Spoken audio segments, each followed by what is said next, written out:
And the first one, this is nothing new, you guys have seen this stuff before, was every good company has to have a vision, which answers that question of where am I going? If you're going on a vacation, am I going to California or am I going to New York? Kind of depends on which direction I'm going to point the vehicle.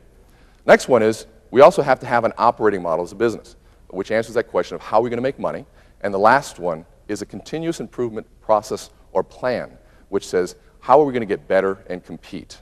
Is there any know that? So the question of this continuous improvement process is we need to have these three components to be able to manage the change process. So when we think about the reality of what Harvard says, that if change is approached in one of these three areas, there's a 70% failure rate. 70% failure rate. Now that's the bad news. The good news is that 30% are doing something right.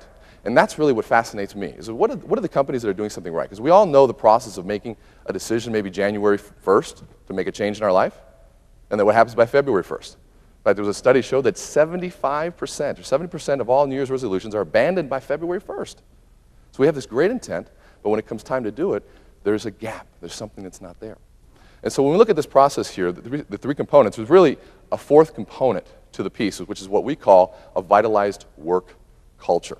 And that question answers the question of how do we engage everyone for execution. Now, what are the two key words there? Engage and execute. So what is engage? I want you to think about that word, because these are all cliches. These are words that we know, that we've used before, and yet we hear them so often that sometimes we overlook them into what they really mean. So the words engage and execute. I want you to think about that for a second. So engagement, what if I were to begin to talk today like this?